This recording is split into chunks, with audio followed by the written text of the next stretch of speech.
Okay, so the best thing I can do here is basically just go through the titles on the website. And there's several websites anyway, so I might have to talk a little about those as well.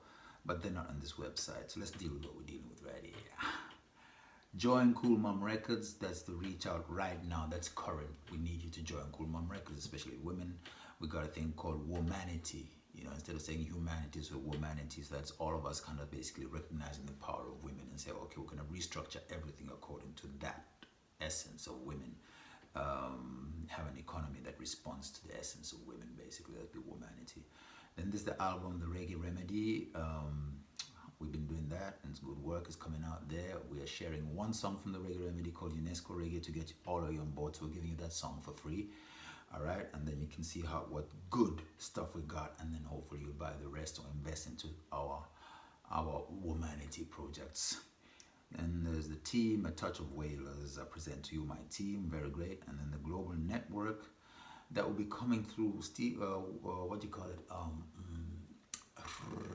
Hostels, because I stayed in hostels many times and they made things happen. When I was staying in Cape Town, it was the Penthouse on Long Hostel, basically, and they hosted me for 9 months.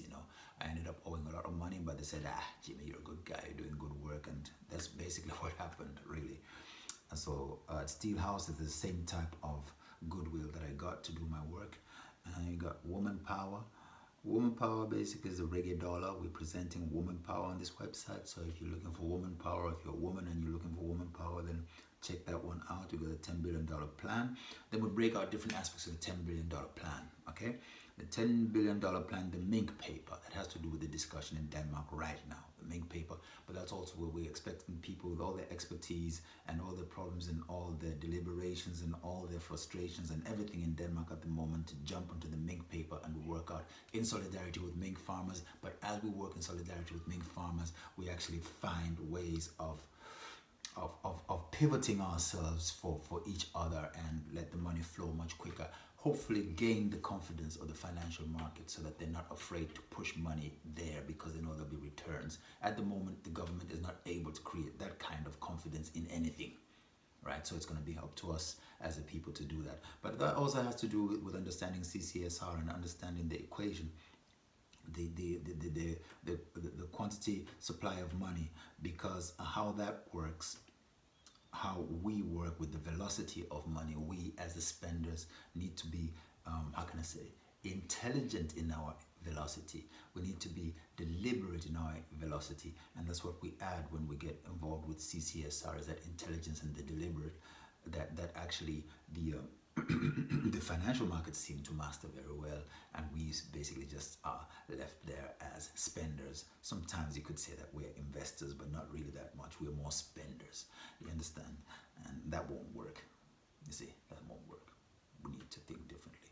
So whatever I planned for Africa in terms of thinking in big budgets, I can now apply here in Denmark, and that is one of the biggest blessings of Corona, is that I should have been in Africa in 2020, but I had to delay because of Corona, and then I thought to myself, I'm not prepared for anything, but nah, whatever you want to do in Africa, do it in Denmark, and it's so much better because the people are more educated, the debate is the more connected, the country is small, it's more efficient, it's world known, it's a so much better place to test everything that I wanted to do in Africa. I tested in Denmark. Before it couldn't happen because we would say that people didn't have the problem. People were busy drinking, people were busy doing whatever they're doing because they could do it. People were busy going to get tattoos. People were busy going to get all manners of things, spending money on all manners of things. You couldn't get them. You couldn't get them interested.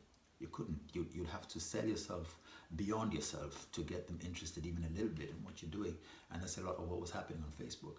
You understand? But with Corona, it was like everybody on the same page. I said, wow, go get them. Go get them. And so that's why we made this web page, is we can come get you, coming to get you, coming to get you, coming to get you, coming to get you. So don't get too deep into that. I got plenty of time to get you, and I will get you. Yes, $10 billion plan, Southern Hemisphere. That is the planting of trees in South America. That will be Hemisphere. That's what that one's about.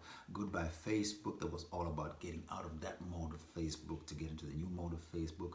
$10 billion plan. All these are called the $10 billion plan. So that was $10 billion plan Mink paper, $10 billion plan Southern Hemisphere, $10 billion plan Goodbye Facebook, $10 billion plan just $1, Mr. President. I've been getting the presidents of Africa to give just $1 to this idea. Just $1, Mr. President, nothing more. Don't need your policies, whatever. Just stand back and just give me $1 to show that you support what we're doing.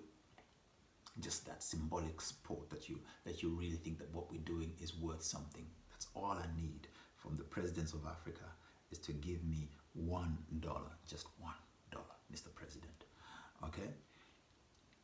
$10 billion plan, the mother concept. We go right back to Cape Town, to the time when I was creating the $10 billion plan in the mother city. And it's a very good place to return to all the time, because new ideas come, new perspectives come, new people come on board, and it's always good to go back to that DNA, and then innovation comes up, and that's really important. The $10 billion plan, Danida. This is where I'm actually going to Danida and saying, hey, I got a solution, hire me. And I worked very hard for it, 25 years. We can talk about my salary, we can talk about where I want to be stationed, we can talk about all of that. I'm Jimmy Anderson, Hans Anderson's son. He's got a great record in Africa, and I'm here to finish off my father's work. Water conservation, soil conservation, plant the trees and clean the ocean. Basically, here I am, Jimmy Anderson, reporting for duty. Give me a job, Danida. All right.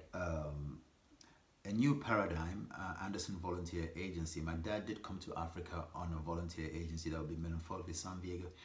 And we're talking about a new paradigm because I've grown up, that's my life. So we've created a new paradigm that works really well. Bouncing off ideas with my brother, my sister, and my other brother, and the cousins, and then a whole lot of other Danida children who've gone through that, who always like, why not, black, white, brown, yellow, all of us, all Danida people. I'm basically creating Anderson Volunteer Agency. I don't know what you guys are going to come up with. I'd be very interested, but the main thing about this volunteer agency is that we want to have consistency, we want to have results, and they've got efficiency, and most of all, we are not going to make young people pay to volunteer. That's out of order, totally out of order. All right. And then welcome to Africa. Come to my home in Malawi. Danish letters, that's my reggae story, my life story, so you can have a better understanding of who's this guy who's speaking Danish and Spanish and has dreadlocks and is talking like an economist and whatever, blah blah blah. That's my Danish reggae story, and it's quite interesting. It's a bit of a tearjerker sometimes, you might cry, reggae story. Worldwide Women's Constitution, that's next up Zanzibar. That is now. If you're a woman and you want power and you want the constitution that represents you as a woman and works for you as a woman, so that you're not up against some glass ceiling or whatever, but actually the entire world says that everything is made here and designed for you because you're a woman, then this is the time. Get on board. Let's meet in Zanzibar if we're allowed to travel. If not, we go there via online. Our lawyer is there, Talib is in Zanzibar, and that's why we create our constitution there. But also it's a very good place to have kind of like an environment for working, by the same time enjoying yourselves and reflecting on your life and whatever's going on, whether you're making money, whether you're making investment, buying a house, or going through your period, your monthly period, or whatever. Zanzibar is a good place to go through all of that, right? So basically, next up Zanzibar, the 8th of March every year is when we want to have the annual general meeting there, because that is International Women's Day. Rastafari, that's my faith. A music business, that's King of Africa Publishing. This is what we did with the music. I was advised by people in the music industry to really focus on publishing, and that's what I've done. I've done a lot of recording, and I've got at least 12 albums, and all of them are basically I'm going to publish myself. I've not put them out on any record companies. The music industry has died. We have redesigned the entire industry with Cool Mom Records. It rests upon other dynamics.